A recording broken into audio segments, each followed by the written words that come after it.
The paddock of Formula One is a place where silence is rare. It is a world dominated by the screaming of hybrid engines, the clattering of pneumatic wheel guns, and the endless murmur of high-stakes negotiations taking place behind the tinted glass of multi-million-dollar motorhomes. But in the middle of the 2019 season, a different kind of noise silenced the track action. It wasn't a crash. It wasn't an engine failure. It was the sound of a notification, a digital chime that echoed across thousands of smartphones simultaneously. In the pockets of journalists, mechanics, and team principals, screens lit up with a message that seemed too absurd to be real. It was a declaration of war, broadcasted not through a press conference or a legal statement, but through a tweet. A simple, chaotic arrangement of characters that threatened to tear apart an entire Formula One team. The message was brutal. It was unprofessional. And it came from the very people paying the bills. The sponsor had gone rogue. In a sport defined by precision, corporate polish, and ironclad contracts, something completely unhinged was happening. The livery on the cars was black and gold, reminiscent of the sport's most glorious eras. But the story unfolding behind the scenes was dark, confusing, and utterly bizarre. It was a moment that forced everyone to look at the cars on the grid and ask a question that had been whispering in the wind for months. Is this real? Or are we watching a movie? The tension in the air was palpable. The team in the garage had no idea what was happening. The drivers were strapped in, ready to race, representing a brand that had just publicly humiliated them. And at the center of it all was a man who looked like he had walked straight out of a spy novel, holding a phone, ready to burn it all down. If you want to know all about this and other F1 stories, hit the like button and subscribe to the channel right now.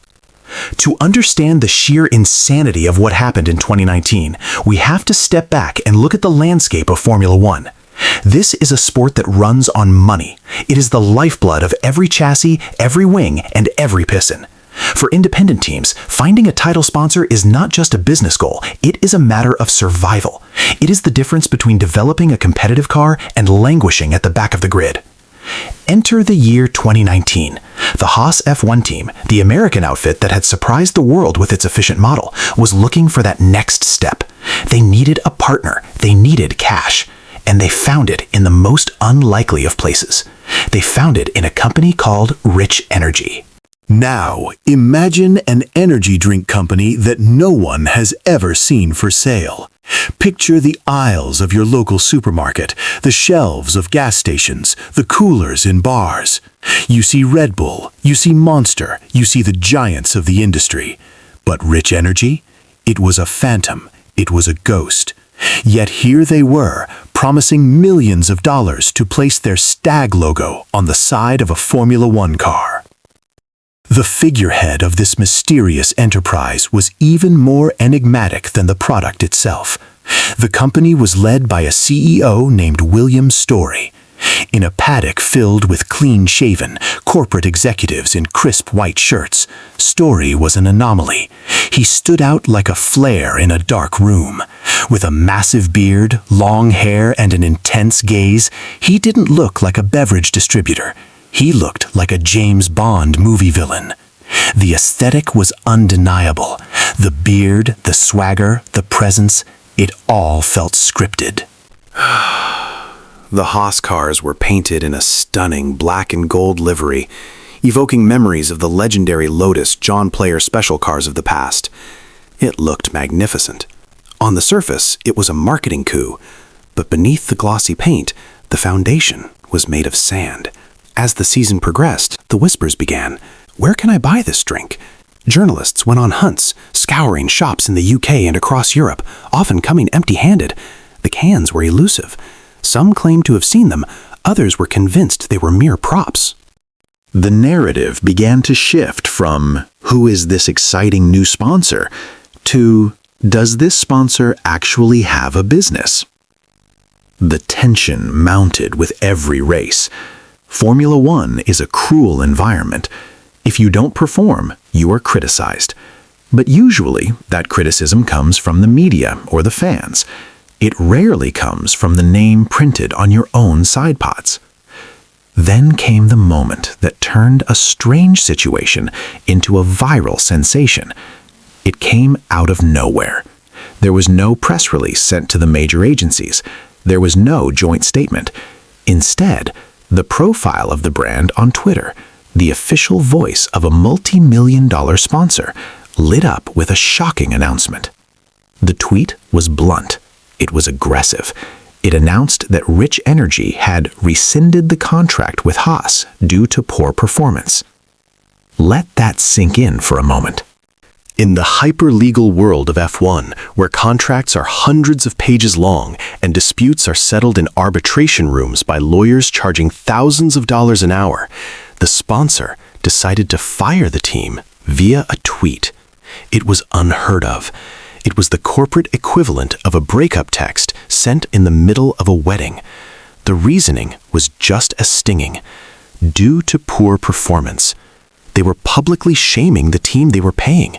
They were mocking the car that carried their logo. It was a level of self-sabotage that baffled experts.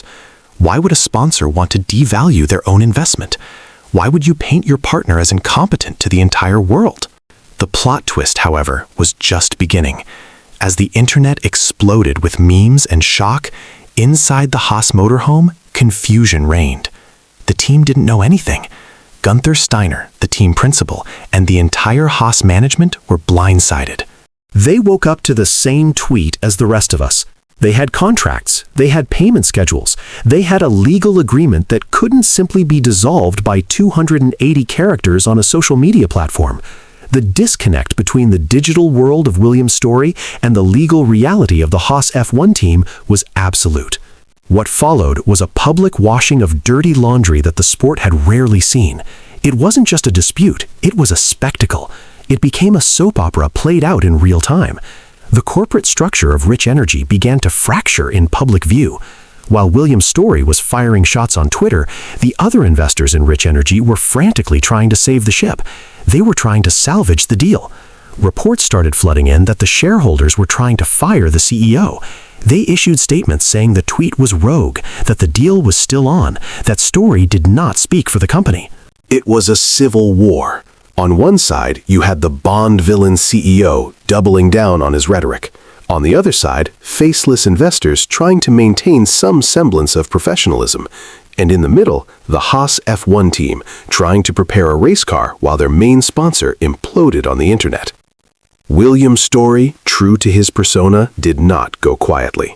He didn't issue an apology, he didn't step back into the shadows. Instead, he escalated the theatricality of the conflict. He took to social media again, this time posting photos with the middle finger. It was a gesture of total defiance. A CEO involved in a high-stakes global sport posting a photo flipping the bird to his detractors. It was punk rock. It was chaotic. It was completely unprofessional, and it solidified the image of Storey as an agent of chaos. He was enjoying the limelight. He was reveling in the disruption. The Bond villain comparisons suddenly felt less like a joke about his appearance and more like an accurate psychological profile. The saga dragged on for weeks. The branding stayed on the car, then it was removed, then the name changed. It was a slow-motion car crash that no one could look away from. But when the dust finally settled and the black and gold paint was eventually scraped away, a lingering question remained, a question that haunts this story to this very day. What was Rich Energy? In the end, no one knows to this day if the energy drink really existed in mass, or if it was all a cinematic facade. Think about that. We are talking about a sport that demands transparency, technical excellence, and massive financial proof. Yet, a company that might have been nothing more than a cinematic facade managed to infiltrate the grid, paint a car, and cause one of the biggest media storms of the decade. Was it a money laundering scheme? Was it a legitimate startup that was just horribly managed? Was it a vanity project for a man who wanted to be famous? Or was it, as some theories suggest, a performance art piece designed to expose the absurdity of modern sponsorship? The cans that did appear were rare. They were like artifacts. People bought them on eBay not to drink, but to own a piece of the mystery. The liquid inside was irrelevant. The brand was the story, and the story was a thriller. The legacy of rich energy in Formula One is not one of speed or podiums. It is a legacy of confusion. It serves as a cautionary tale for every team principal walking the paddock. It is a reminder that in the desperate hunt for funding, sometimes you invite vampires into your home. When we look back at the 2019 season, we remember the races, sure, but we also remember the black and gold car that carried a phantom on its side. We remember the CEO who played the villain so perfectly that we still don't know if he was acting. We remember the tweet that stopped the scrolling fingers of millions. Williams' story and rich energy came into Formula One like a storm, loud, destructive, and confusing, and they left leaving nothing behind but a wet track and a lot of unanswered questions. Did the drink exist?